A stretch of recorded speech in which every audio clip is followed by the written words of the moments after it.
Good afternoon, everybody. My name is Uriel Costa, and I am a Senior Research Associate at IBEI and an Associate Professor at the UIB. And I would like to welcome you all to this series of 3 webinars, 2 today and 1 more tomorrow, on the contribution of SDGs to global governance that we have organized together with Barcelona City Council and in collaboration with the project GLOBE on global governance and the European Union. I thank you all in advance for your participation and attention today, both to our panelists and the people attending the seminars from their computers or whichever other device. SDGs offer us plenty of both analytically and empirically relevant questions that we will try to unpack in these 3 sessions. And I would like to just to mention a few, which perhaps are the ones that led us to organize these webinars as ways to explore the field. To begin with, the Sustainable Development Goals seem to enjoy a broad consensus across countries and different levels of governance. And this happens in a moment of contestation of international norms and politicization of international institutions and processes. So there's this mixture of consensus in the midst of contestation, which strikes us as interesting and worth exploring. Secondly, they are SDGs, perhaps the international framework that has reached the deeper in terms of their capacity to shape the ways in which all kinds of actors talk about their strategic goals, from universities and NGOs to cities to national governments to the EU, in spite of the fact that the SDGs are rather a soft tool of global governance. I think that apart from Agenda 21 from 1992, perhaps I can't think of any other precedent in this regard. This strange, or perhaps not so strange, combination of softness and reach, which also seems particularly striking, and we will also want to explore in these sessions. On the other hand, what should we make of their impacts? Are Sustainable Development Goals having any effect on behaviors? Or to what extent and under what conditions are they having such effects? Or to put it in a more classically scholarly manner, how can we explain variation in the influence of Sustainable Development Goals on the behavior of key actors? And finally, what is the role of different actors in driving SDGs and their implementation forward? There are many more issues that intrigue us, of course, on SDGs, and I am sure that many of them will emerge in the hours ahead. And our participants are all experts in the field, so they will all bring with them experience and research and thought about these issues that might or might not answer our initial puzzles. So without further ado, I give the floor to my colleague Charles Roger, who will chair this first panel. Thank you very much for your attention. Wonderful. Thank you very much, Uriel. And thank you to everyone for joining us. My name, as Uriel said, is Charles Roger, and I'm an assistant professor here at the Barcelona Institute for International Studies. We're here today to discuss the SDGs, and I'm happy to say that we have a panel right now, and throughout the day we have panels of some of the more foremost experts on that topic. So I'd like to begin by introducing them. First with us today, we have Marianne Beisheim, who is a senior researcher at the German Institute for International and Security Studies, and she's an expert on global governance for sustainable development, covering both international institutions like the UN and voluntary initiatives created by civil society groups, businesses, multi-stakeholder partnerships, and so on. She's published a great deal on these topics in both policy papers for academic journals and for various public outlets. Next, we have Benedicte, who's a professor at the Center for Development and Environment at the University of Oslo. She's an expert on the relationship between politics, economics, and development, and has focused a great deal on the Latin American region. She's published also extensively on the phenomenon of public-private partnerships and has been doing some really fascinating work, I think, on how they relate to the SDGs specifically. So I hope that we can hear some more about that. Finally, our third presenter is Dr. Axel Marx, Deputy Director of the Leuven Center for Global Governance Studies. He's an expert on voluntary sustainability standards, human rights, international trade, the European Union, and has published articles, reports, and books on that topic as well. Doctors Benedicte, Marianne, and Axel, and Axel Marx, thank you very much for coming here today and joining us and sharing your thoughts. I'm also happy to have all of our audience here. The question in front of us right now is about the leadership and the SDGs and who precisely it is that's leading. As Oriol said, the SDGs are a unique governance tool, and they were created in a really novel and open way, and they're now being implemented by a diverse range of actors. And to give the, I'm hoping that the presenters here today will be able to give us some insight into the various ways in which they are in fact being implemented. So before we begin, a few notes on procedure. In what follows, I'm going to ask the three presenters to speak in alphabetical order on these issues for about 10 to 13 minutes each. And for the audience during this time, you're going to be muted. And so I'll ask you to hold off any questions until the Q&A period that will happen afterwards. And when that time comes, you can raise your hands and I'll call on you in order, and just unmute yourself at that point. So I think that that's it from me for the moment. I'll be back again to moderate the discussion during the question period. For now, thank you again to our presenters, and thank you to Marianne, who's going to be leading us off. We'll start with you. So whenever you're ready.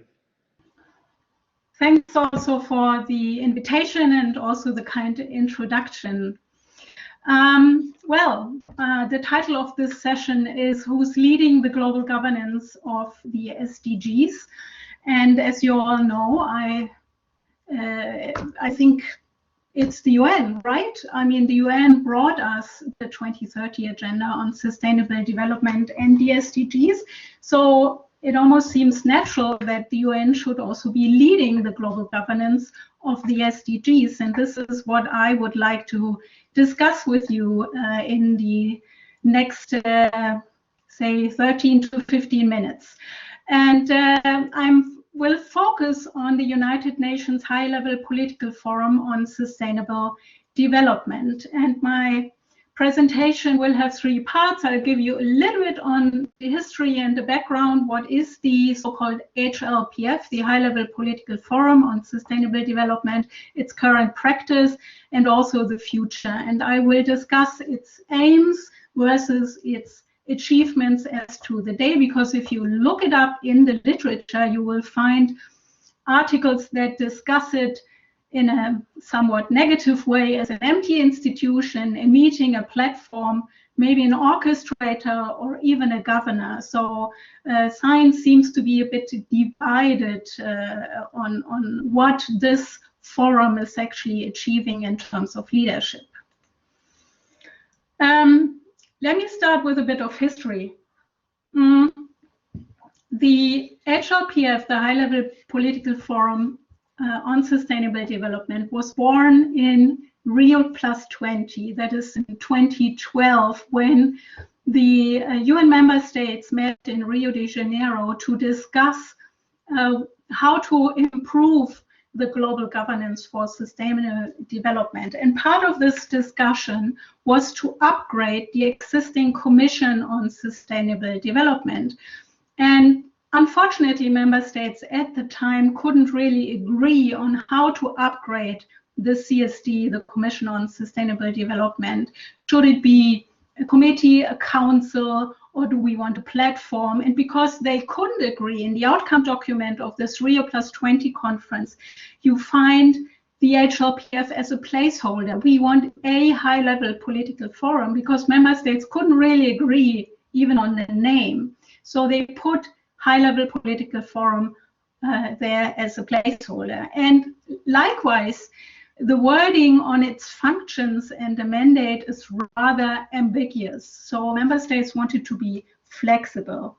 and they ask the General Assembly to negotiate the mandate in the next year. But they already at the time made very clear that the core mandate would be to provide political leadership guidance and recommendations, and that's why I'm discussing the HLPF here, as our question is around who's leading the global governance. But at the same time, it was already clear back then that member states want nothing too prescriptive. That's very typical for the United Nations, because member states are always seeking to protect their sovereignty. So as of today, we have 4 UN resolutions on the HLPF, and I will give you a taste of the one from 2013, which gave the core mandate. It says it shall provide this political leadership guidance and recommendations, and do so through the follow-up and review of progress and implementation in an annual forum meeting under the auspices of the ECOSOC, the Economic and Social Council of the United Nations, in all 4 years under the General Assembly. And it shall have an action-oriented agenda, not just a talk shop, but really dealing and discussing actions. As you might have realized, the HLPF's mandate was negotiated in 2013, but only in 2015 the 2030 agenda and SDGs were decided upon. And so for 2 years, the HLPF met without having the SDGs, but finally in 2015 they started to follow up and review the 2030 agenda and SDGs. And if we now discuss political leadership, how was that supposed to brought about? The HLPF has a formal outcome document. This is an annual ministerial declaration when it meets under the auspices of the ECOSOC, and all 4 years when heads of state of government meet at the General Assembly, it's a political declaration. And this document is supposed to produce this leadership guidance and recommendations. For the annual HLPF, unfortunately, and it's a bit peculiar, this document is negotiated before the actual forum in June. So the forum is in July, but the document is negotiated in New York in June. And you find in this document a lot of agreed language, because there's supposed to be consensus. So it doesn't really have too many action-oriented recommendations. So the formal part is a bit disappointing, but the informal part is really exciting. And I will get a little bit more into details as we go on. So this gives you a bit of an overview what the workflow around the HLPF is. There's a lot of input. There's a progress report and many other reports coming from the UN system. I'll discuss a few more in detail. And then you have the actual forum. It's 8 days, and the reviews are happening during the forum when it meets in New York. And then you have the outcome documents, the negotiated ministerial declaration, and also a more informal summary of the ECOSOC president, which is really produced after the meeting. So you could say there's lots of input, then there's some throughput happening during these 8 days, and as an output you have then these documents. So it's 8 days, it's many meetings, actually many heads and deputy heads of state and government or at the ministerial level attend, so it's really a high level political forum. It's not just working level. Many speakers in panels, and there are voluntary national reviews. I discussed that in a moment, and many registered participants. The UN is really buzzing in July when this forum meets. There are 2 things happening that are of particular importance. One is the thematic and SDG reviews. This is really when the individual SDGs are being reviewed. Where are we in terms of progress, but also gaps, what are the trends. And each year 4 to 6 SDGs are being reviewed, and SDG 17, as it is on means of implementation, is reviewed annually. And the basis of the review is the data that is collected in the framework of the SDG indicators, and then there is the annual SDG reports of the Statistical Commission and the Secretary General. And in panel discussions then, the panelists, but also the member states, discuss the trends. They not only discuss the individual SDGs, but also interlinkages between the goals and targets. There's an annual overarching theme, and there is special sessions for countries in special situations like the least developed countries and others. The second really important part of the high-level political forum is the voluntary national reviews. And this is really considered a success story because the reporting on national level implementation took really on. It is rather soft. It's peer learning on good practices. It's also about accountability, but rather accountability to citizens, as member states never accepted any global level accountability, any framework for that. And in fact, 168 countries presented their VNR so far. Nobody really expected that this would happen. Of course, in order to be that this report in New York is meaningful, the national processes are really key. So it's not just the report in UN, at the UN that matters, but it's really rather the process leading up to the report in UN that matters, because that was supposed to really mobilize at country level, not only in a whole of government, but also in a whole of society fashion. In New York, then you have an interactive dialogue, not only among member states, but also involving the so-called major groups and other stakeholders, that is civil society and others. You have side events, VNR labs, to discuss a little bit more in depth, specifically good practices, how to implement the SDGs. And a new trend that might be of particular interest for your meeting tomorrow is that there are more and more voluntary local reviews, that is cities and local governments that want to report in New York. Then you have a whole array of special events. I'm just showing this slide. Because of time, I cannot really discuss it. Now, I already said the ministerial declaration coming out of this is really not that inspiring. There is supposed to be consensus, so member states always land on the lowest common denominator in terms of language. Then there are many conflicts, traditional conflicts in New York, always around peoples living under colonial and foreign occupation, or the Rio principles, common but differentiated responsibilities.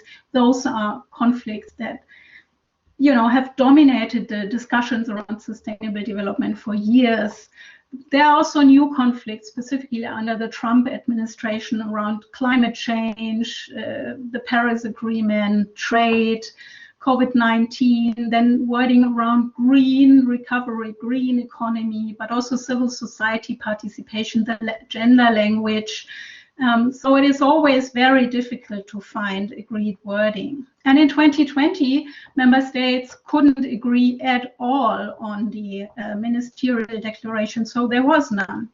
So they missed the chance to push the acceleration framework they wanted to launch for this decade of action, the next 10 years until 2030.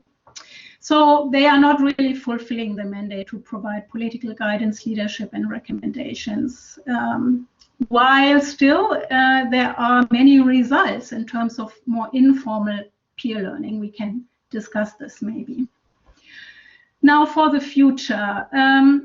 At the end of the first full cycle, 4-year cycle of the high-level political forum meeting, there is the meeting under the General Assembly. That what happened in 2019. Their heads of state and government met, and we had a political declaration. And during the political declaration, sorry, wrong slide.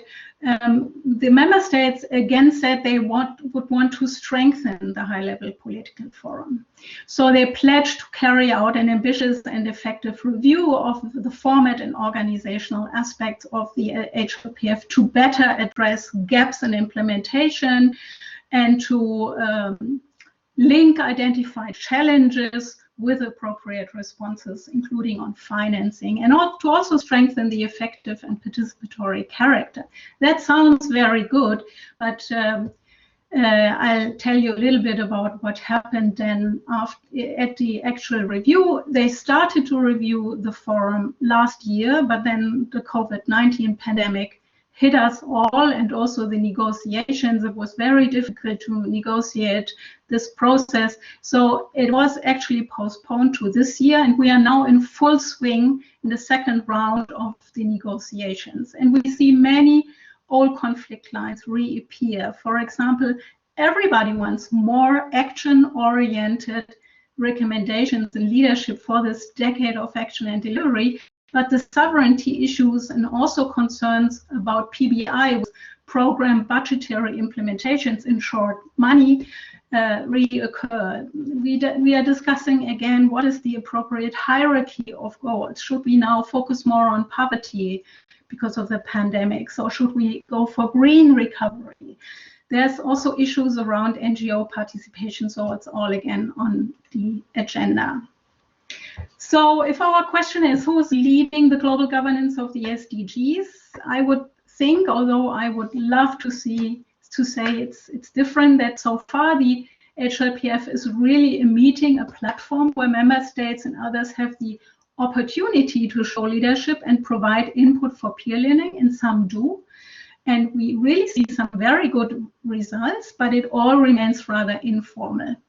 And as for the ongoing negotiations to strengthen the forum, there's no consensus among UN member states to provide more formal powers, more authority, or the resources to become a stronger leader by producing, for example, binding decisions, or by providing more incentives, stronger support for implementation.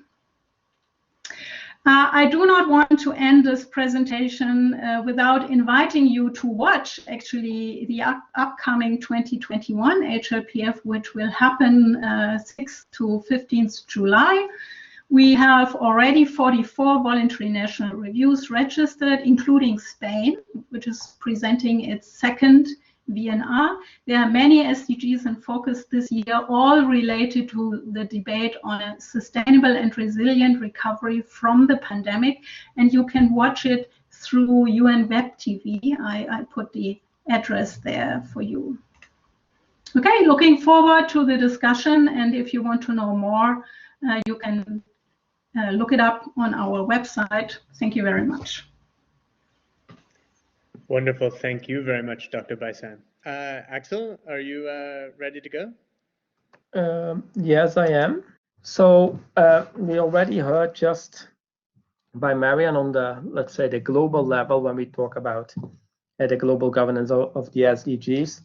In my presentation, I want to focus the question of leadership on the possible role of our regional organizations and the role they can play in the SDGs.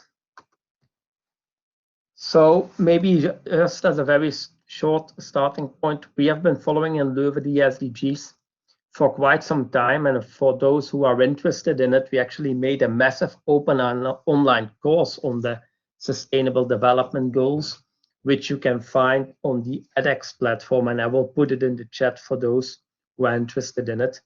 But more related to the topic we are talking about today is a recent research we have done in the context of the GLOBE project, which Oriol mentioned in his introduction, which actually focuses on the role of regional organizations in sustainable development goals.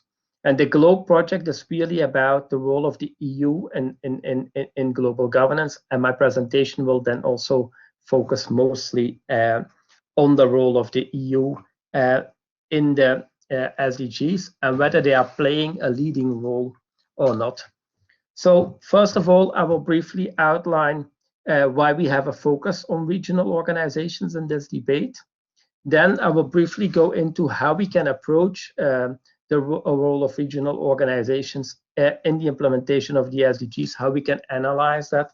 And then I will want to apply briefly this framework to the European Union and discuss a little bit, let's say, achievements, but mostly challenges, and where I think the potential role for the leadership of some regional organizations at least can be strengthened. So as we heard, the SDGs are a goal-setting model of governance which aim to govern and address sustainability issues through setting different types of goals and targets. And this goal-setting model constitutes a multi-level and multi-actor governance approach in which leadership is typically diffused across sectors, across actors, and across levels. As mentioned in the 2030 Agenda document, the broad agenda for the SDGs require, and I quote, a revitalized global partnership among various stakeholders from the UN system, including governments, civil society actors, and so on, to which Marianne also already referred. Also, in the 2030 Agenda, it states that the SDGs implementation will pay attention to the different national realities, capacities, level of development, and respecting national policies and priorities. And they also include a specific reference to the regional dimension and the potential role of regional organizations. So in this setting, different actors on different levels of governance can play an important role. And this opens actually up the leadership question to a potential wide area of actors which can play different types of leadership roles in the implementation of the SDGs. And in the report you see on the slides, we focus on a specific type of regional intergovernmental organizations in the governance of the SDGs as an important intermediary between, on the one hand, the global UN level, and on the other hand, the level of the UN member states which are supposed to implement the SDGs. We argue that regional intergovernmental organizations can play a potentially important leadership role for the SDGs because they actually already coordinate different types of activities between member states. And when we talk about the regional organizations, we talk about, as I mentioned, the European Union, but also organizations like African Union, Association of Southeast Asian Nations, ASEAN, and so on. Actually, currently there are more than 30 of these regional intergovernmental organizations, which differ quite significantly and form the institutional design, degree of cooperation, and so on. And Gary, Marx, and others have done a lot of research on that. In the report we made, we tried to contribute to analyzing the current role of regional organizations in the implementation of the SDGs, and by that also reflecting on their potential role. And this actually, we argue, contributes to quite a bit of the literature, which for the moment mostly focuses on national level implementation, and we do see some role for the regional organizations. So in a nutshell, we argue that regional organizations and research on that is currently underdeveloped and could be strengthened in the context of the SDG agenda. So they can play an important leadership role. Now, why do we argue this? Why can the leadership role of the SDGs be strengthened?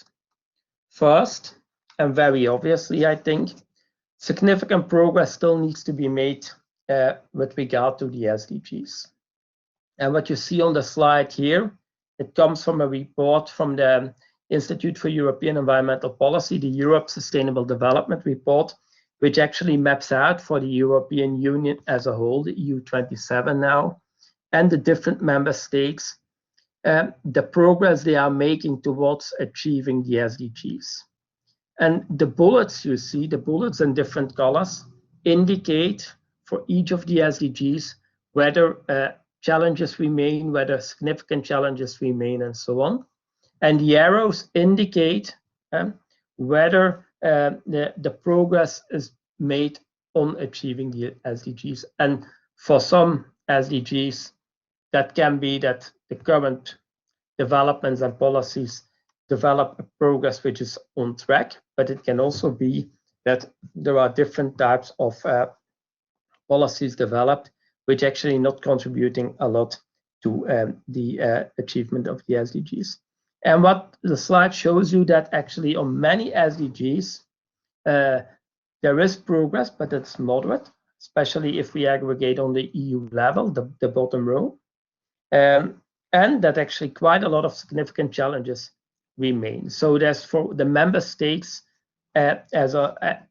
separately and for the EU as a whole, quite some, let's say, work to be done in achieving the SDGs. Now, secondly, we argue that regional organizations can play an important leadership role in achieving the SDGs, and the argument starts from the observation that the SDGs constitute a relatively new form of global governance, which revolves around global goal setting targets and country-level implementation. For such a governance model to work, its architectural or institutional design is crucial and involves many different actors on multiple levels of governance. Each actor in the design has an important role to play. Such a goal-setting framework, we argue, cannot be a loose, soft, or voluntary system, but needs sufficient dynamic accountability mechanisms and feedback loops in order to foster learning between the different actors which need to implement the SDGs. And specifically, this fostering of learning between member states, creation of coherent policies on the SDGs, and possibly the ratcheting up of policies for the implementation of the SDGs is some type of activity regional organizations typically already do. And by developing a concrete strategy on the SDGs, regional organizations can play, we argue, an important role. Now, when we think about the role regional organizations can play, how can we conceptualize that? How can we think about that? In the report, we actually identify 4 roles which can be played by regional organizations, and you see them here on the slide. First of all, we call it the translating role. Regional organizations can play a role in operationalizing goals and specifically developing policy trajectories to achieve these goals. They can develop strategies around trying to develop pathways to achieving the goals. Secondly, they can obviously offer supporting roles in mobilizing resources, in giving additional operational capacity, but also importantly, I think, in generating knowledge capacity and information diffusion between the member states. Third, they can play an important coordination role, both within the different actors involved on the level of the regional organization itself, but also, and most importantly, vis-a-vis the member states of the regional organization. And through coordination, they can actually harmonize or to a degree they facilitate learning. Finally, and that actually feeds into also the coordinating role, regional organizations can actually play quite an important role in monitoring and reporting progress and trying to maybe in the next step benchmark different member states of a regional organization to assess the achievement they are making with regard to the implementation of the SDGs. This is some type of, let's say, analytic model or different types of roles we developed to analyze what regional organizations are currently doing. And in the report, we focus on ASEAN and the European Union. For the sake of time, I'm briefly going to touch on in this presentation on the European Union. So we apply this framework to the European Union and ask ourselves, based on documents and so on, how are these current rules developed and to a degree used by the European Union. And when we do the analysis, and you can read more about it in the report, we actually identify quite some, let's say, shortcomings or areas for improvement with regard to each of the 4 rules. when we look at the translating role, we observe that there is actually no unified EU strategy or vision towards the SDGs. And the SDGs are not really reframed in policies and instruments by the EU. And that's actually also true for some of the areas in which the EU holds an exclusive competence and which directly relate to some of these SDGs. So it's not only a consequence of the fact that the division of competences in the European Union is spread out of the EU level and member states, but even in those areas where they have full competence, we observe little strategizing around the SDGs. Second, in its supporting role, the European Union has set up several mechanisms, like for instance, the multi-stakeholder platform on the SDGs, but they have not lived long and they are constantly rethought. So in terms of aligning policies and so on, there are several initiatives taken, but they have not really resulted in effective implementation. And currently, the EU is trying to integrate the SDGs in the portfolios of the different commissioners, but it's still wait and see to what degree this will effectively translate into results. On the coordination level, there is, of course, different coordination efforts which are being done within the European Commission to partially implement the SDGs. But when we look at coordination between the European Union and the member states, we observe that there's actually little coordination. And if we approach it from the perspectives of the member states themselves, there seems to be actually quite limited reference to the EU level in trying to implement the SDGs. And this was for us actually quite an interesting and striking finding, which we tried to develop a bit further and try to get our hands on the degree to which from the member state level itself coordination is fostered between other member states of the European Union and between member states and the European Union level itself. And in order to analyze that further, we did a detailed analysis of the voluntary national reviews to which Marianne also already referred, of the different member states, and we try to capture in one way or another the quantity of reference to the necessity of European cooperation to implement the SDGs, and also assess a little bit the quality of claims made with regard to the potential role of the European Union in implementing the SDGs. And that resulted in this quadrant of 4 cells, which actually indicate that if you have few references, and with few we mean less than 5 references to European Union or European Union policies and so on in your national reviews, we count it as few references. And if you have more than 5 references to the European Union and potential cooperation, we count it as many. As some of these voluntary national reviews of member states actually refer in rather superficial manner to the EU, namely that the EU to a degree is monitoring the progress of the SDGs, but not really to any substantive policies or implementation. But some of the member states have very strong commitments to the EU. And what as a result comes out is actually have quite a bit of variation between the importance EU member states attach to the coordination by the EU and through the implementation of SDGs as a mainly driven by the EU. And that actually, to a degree, potentially also hinders, let's say, the capacity of the EU to implement the different SDGs. Now, with regard to coordination, it should be noted that actually one of the most recent initiatives by the European Union to try to really implement the SDGs is the action taken in order that they integrate the Sustainable Development Goals and the plans for the Sustainable Development Goals in the so-called European semester, which is a policy coordination mechanism set up by the European Union, which allows for annual and regular, let's say, follow-up of the implementation of their goals in those in those documents and in this review mechanism to see whether they are achieving the goals or not. And this European semester, initially mainly developed for fiscal and economic policy, is increasingly taking on board the SDGs, environmental concerns, and social concerns.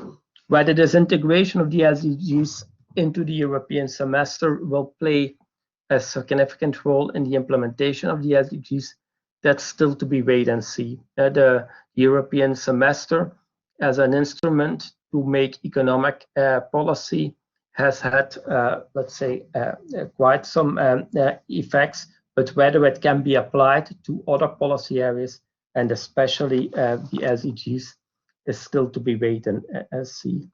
So if we look at leadership and if we think about leadership, I think regional organizations can play an important role by their very nature of fostering coordination, cooperation between member states on policy areas which are crucial for the implementation of the SDGs.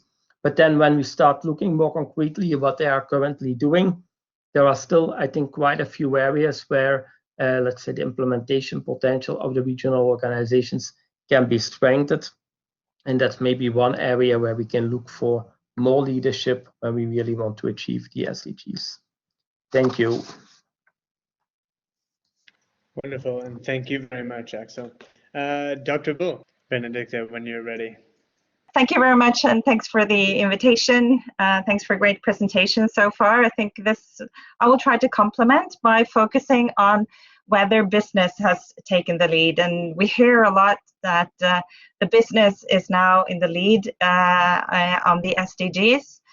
A lot of businesses have certainly embraced the concept of the SDGs, and they use this a lot in their especially in their external communication, but also internally in the companies. But does that really mean that businesses have taken the lead? I'm not going to provide a complete answer to that, but just present some work we've done, particularly on partnerships. But just to explain a little bit where I'm coming from on this.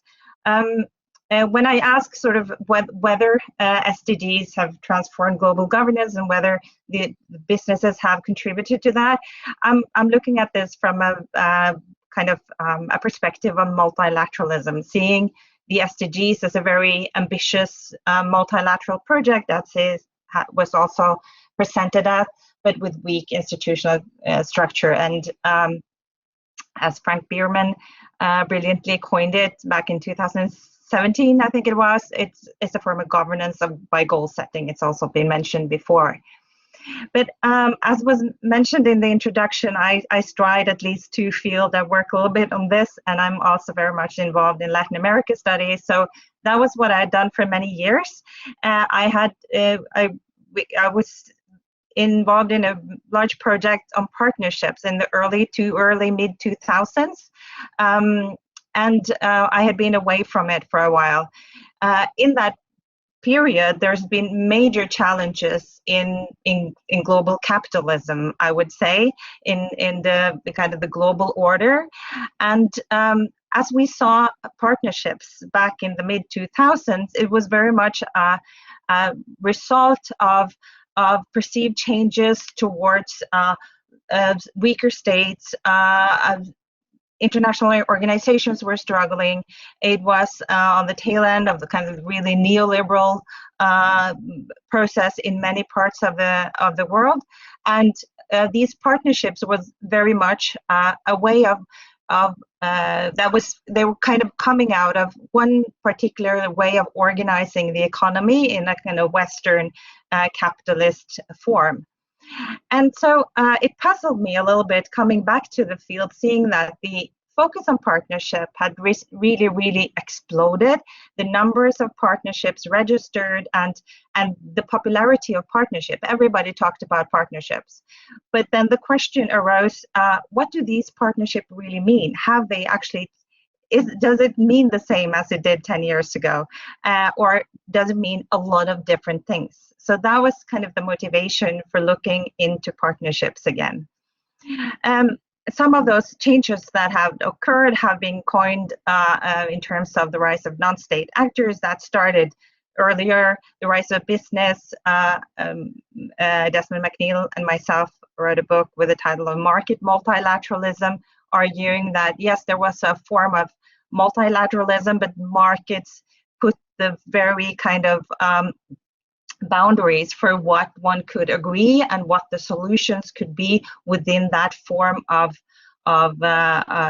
interaction, of agreements, of mutual responsibilities. After that, it's been particularly, of course, the rise of emerging economies, first and foremost China, that has generated a lot of debates about what multilateralism is and how, whether it's diminished, contested, or whether it's become kind of a form of bilateralism in disguise. So just to say a little bit where I'm coming from when I'm trying to look at whether businesses have taken the lead. But we hear a lot, especially from businesses themselves, that they are now the leader in kind of sustainable development and taking the lead on the SDGs. Some of those roles, just very briefly, they have a role as conveners. The World Economic Forum attracts much more leaders now than any, I would say, single UN organizations could do. Government presidents and other state leaders, as well as business leaders, they have become kind of discursive entrepreneurs. You probably can't see many of the words in this word soup here, but some of those that were most popular on this year's World Economic Forum, like the Great Reset, the Sustainability Revolution, investable governance, and many other words that become a part of the political discourse. They're innovators, problem solvers, funders, of course, also lobbyists. That's seen mostly as something negative, but you also see businesses lobbying for a more focus on the sustainable development goals. And of course, self-transformator. Some of these businesses are so big, so when they change practices, it actually impacts on how different fields are governed. But of course, there's also lots of critique, and most of this would probably be very well known to you. Related to the Sustainable Development Goals, they're often criticized for cherry picking, for picking some of those goals where you can more easily show some kind of impact without really changing any substantial practice. Another commonly heard argument is that especially the SDGs, but also other concepts, are mainly a rewrapping of what they would do anyways. It's also not a real change of practice. It can be worse. It can be a way of kind of creating smoke screens for lots of unsustainable practices. And it's really difficult. I've seen some interesting work done lately on trying to sort of evaluate the negative versus positive impacts of companies, but these are very often very difficult to really, it's very difficult to come to a real conclusion. And also that the business engagement in partnerships or through other modalities are system preserving. They're basically kind of focused on maintaining the systems as it is without making radical changes. Now this is a very, very broad agenda, and of course the study that we've done is only kind of scratching on the surface, but only to kind of illuminate a little bit where our kind of ideas and hypotheses came from, thinking that whatever inspiration the businesses have from the SDGs and this form of multilateralism is always kind of evaluated against and has to interact with influences from global markets, but also, of course, from global power politics. As businesses can be understood then as actors, as political actors being a part of the multilateral community, but there are of course always market actors, and they're also to a very, or could be a kind of representatives of their own governments and influenced by the political economy, the form of capitalism in which they have been, they have their home basis. But to move to the partnerships, there's been an enormous increase in public-private partnerships after the SDGs. It was not invented by the SDGs, especially there was a very much focus on partnerships with the UN after the Johannesburg summit in 2001. But after that, there was like 400 partnerships registered. Now it's over 5,000 in the UN register. This is of course not the whole universe of partnerships, but we took this as a kind of a pool of data to look at what do actually these partnerships mean, and more importantly for us, are they different if they involve different actors? Studying, it was around 4,000 partnerships when we did the study, so it's rising quickly. But studying those partnerships, it's possible to identify at least 5 different kinds of partnerships that are actually very, very different. And we call one group of them local implementation partnerships. Some of this we actually operated also in the book from a decade ago, but things had changed quite a bit, and particularly the amount of local implementation partnerships that we had not really identified before, that had increased a lot. That's actually not much more than a public-private investment project to implement some joint goals. It can be to establish better energy access in a local community where the municipality works with the energy company. Not actually something particularly very out of the extraordinary, but it's often registered as a partnership. And the businesses provide know-how, technical capacity, but mostly within the sector that they already operate. Then you have the resource mobilization partnership, where different actors come together to join forces to provide goods and services to fulfill joint goals. They raise awareness of issues related to joint goals. In this case, businesses often contribute as sponsors, often sponsoring sectors that are unrelated to their core businesses. Also, this is not very innovative. We've seen this kind of practice for many years, more in some parts of the world than others. But it's kind of old-fashioned sponsoring activity to some extent. For example, Johnson & Johnson supports the End Violence Against Girls and Women campaign, which is great, but it's not like it's changing Johnson & Johnson's practices in any ways. And then you have advocacy partnerships where business contribute and participate in raising awareness of issues related to some joint goals. They might provide funding, technical equipment, know-how, and communication resources. For example, media companies often go into partnerships providing free advertisement space or other things, but it can also be many other companies going in there for advocacy campaigns. One example would be the hand washing campaign, where not just Johnson & Johnson that would sell soap, but lots of other companies are also involved. And then you have the more demanding partnerships, what we call policy partnerships and operational partnerships. The policy partnerships intend to change policies and practices of companies, government, international organizations, etc. So there's actually there's 2 different kinds in many ways, some that are directed towards changing the practices of the company, but not like the core producing practices, and those that aim to change practices of governments.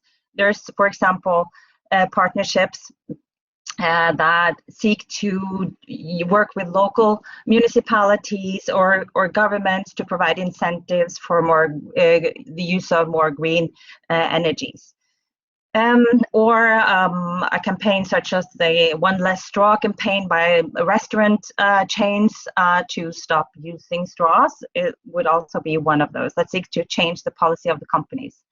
And then there's the more demanding ones, the operational partnerships, where they commit to change production patterns or product lines, procurement, that goes more to the core of the businesses. And these are very demanding. There are very, very few of them, but they do exist. In many ways, these are all partnerships, but I'm not really sure if they deserve the same level. So then we looked at the geographical distribution of these partnerships, and we found some very interesting patterns. First of all, among those partnerships that are registered, there's not really that many that have private companies participating.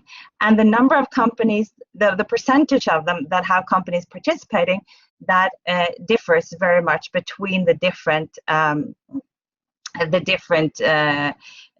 areas, different regions of the world. It's also striking that the this is also just a distribution of the companies. I'm going to try to speed up a little bit here. Now, then the question is whether partnerships actually mean the same across countries. And the quick answer to that is basically no. We distinguished here between countries and not between parts of the world, as in the last slide, in order to be able to identify more closely forms of kind of political economy or capitalism, if you want, in those countries, and relate that to the kind of partnerships that the companies from those countries are involved in. And first of all, this kind of repeats a little bit of what the other slide said, that in the US and US cases, there's much more company involvement than, for example, in Russia or South Africa. Very striking about the Russian companies that they're almost absent from partnerships. There are some companies involved in some global partnerships with lots of different companies from different parts of the world, but Russia is kind of out of the picture. China is participating, but to a much less extent than what could be expected, considering its size. But there's relatively few companies involved. But what's more interesting is that they're involved in very different kind of partnerships. Chinese companies are mainly involved in local implementation partnerships in China.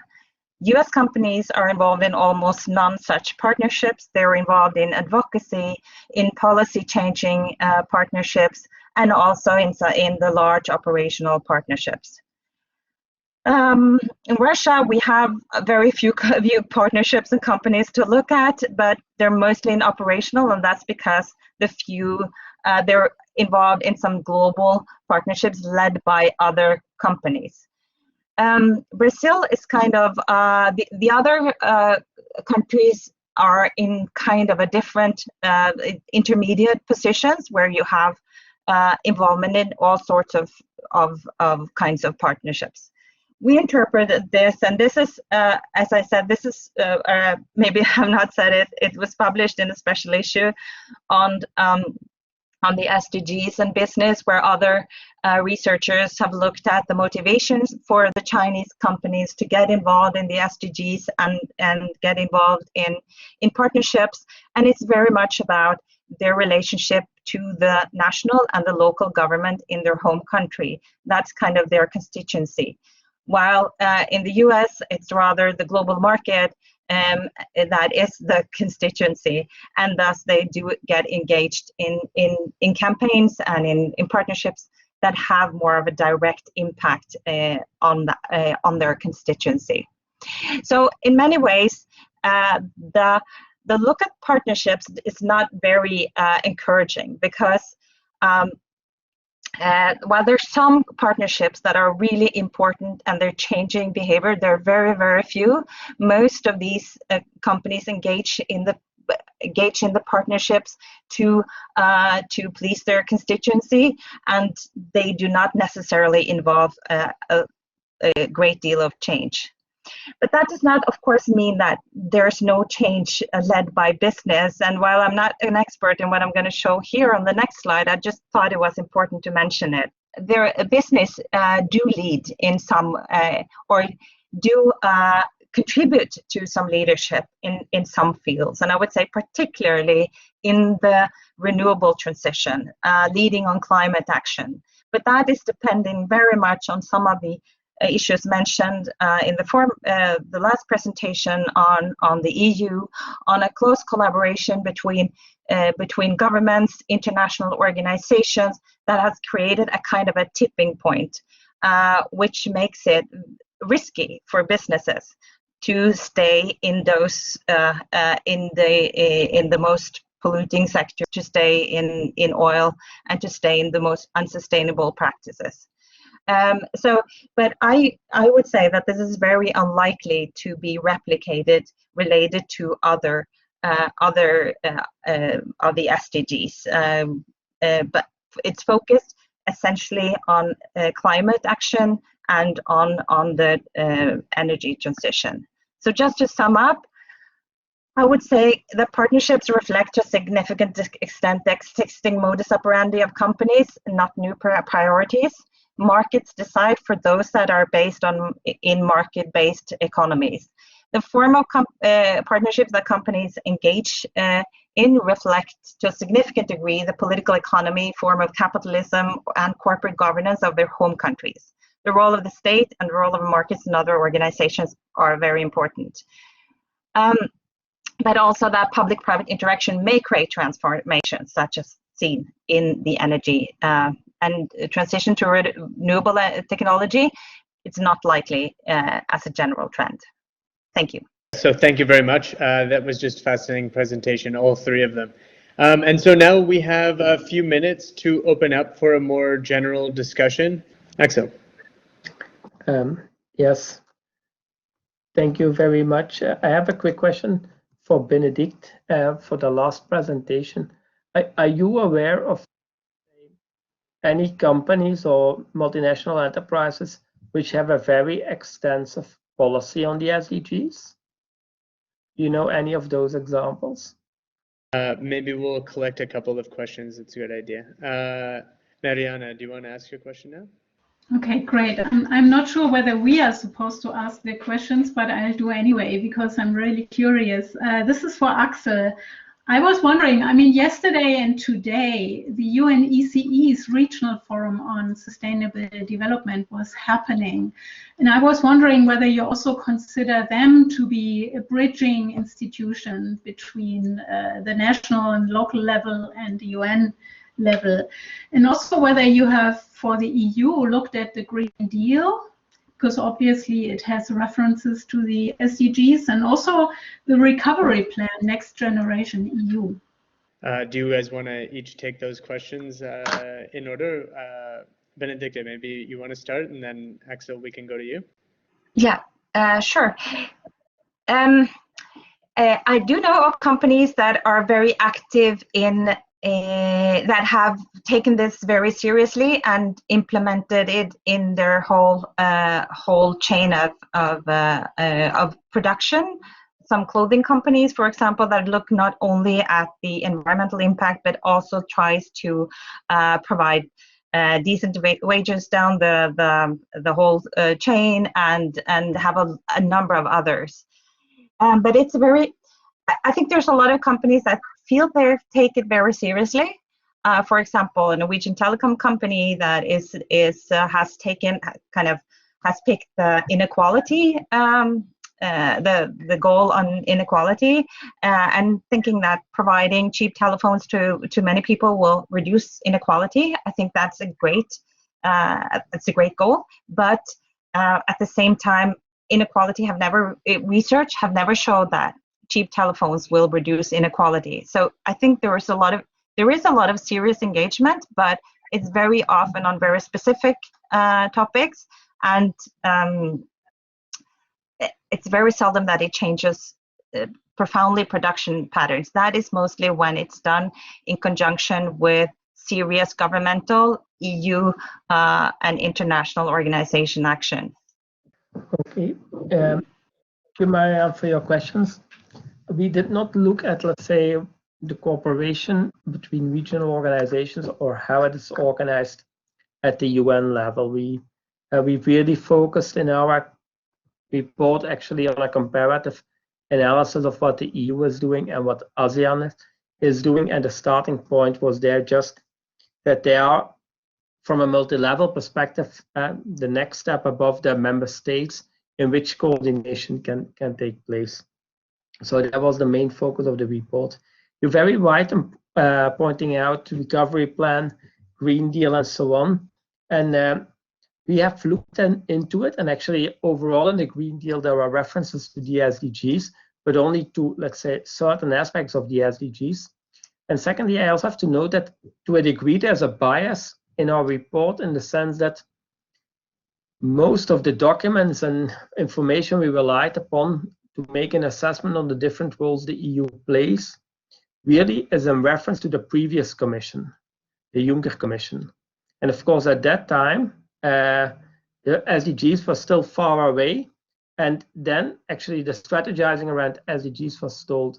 The new Commission von der Leyen, she has taken new initiatives, especially also by appointing a commissioner who needs to coordinate on the SDGs, also by thinking about integrating the SDGs in a European semester type of coordination format. So there's been progress made in that respect, but overall it remains to wait and see to what a degree it will be consolidate in a coordinated action with regard to the implementation of the SDGs. Wonderful. All right, we'll quickly go to Susanna. Susanna, you'll have to be very quick. Can you hear me? Yeah. Now, I don't know if I missed, but is there a mechanism to level off the differences between developing and developed countries, for example? Well, I can try. This is not my area of expertise, but in theory, the whole UN development system is supposed to help with that, right? I mean, there is specifically the UN country teams and the whole support that is coming from the UN development system is supposed to help developing countries implement the SDGs. And during the high-level political forum, I think I briefly mentioned that there are always sessions for these countries in special situations that have, that for them it's particularly difficult to implement, like the least developed countries, the landlocked countries, the small island developing states, and others, conflict-stricken countries. So there are mechanisms, but definitely they are not strong enough. And also, if we look at global governance as a whole, other mechanisms in trade and finance are, counteracting these efforts. So, it depends on the way you look at it. Right, thank you. I realize we're going over time, but maybe we can allow Luis his question if we can keep it quick. So I'm back again. I just wanted to say that I'm a little bit more optimistic about the SDGs and the recovery and resilience plans the member states of the EU are making currently, because that they replaced this year the European semester cycle more or less, and when the member states have submitted their plans to the Commission, the Commission will reply in the form of a staff working document, and that staff working document, as was recently at least the plan, will contain also the Eurostat annex with an assessment of all the SDGs for each member state. I mean, there's a lot to say, critically to say about Eurostat assessment and the indicators, but it's still in the air. But we have to keep fighting to keep the SDGs visible in the EU, I think. Okay, wonderful. Okay, well, I think that we've run out of time, and so I'm going to have to close up this first installment of the SDG seminars. I want to thank our speakers, Dr. Bull, Dr. Beisheim, and Dr. Marx.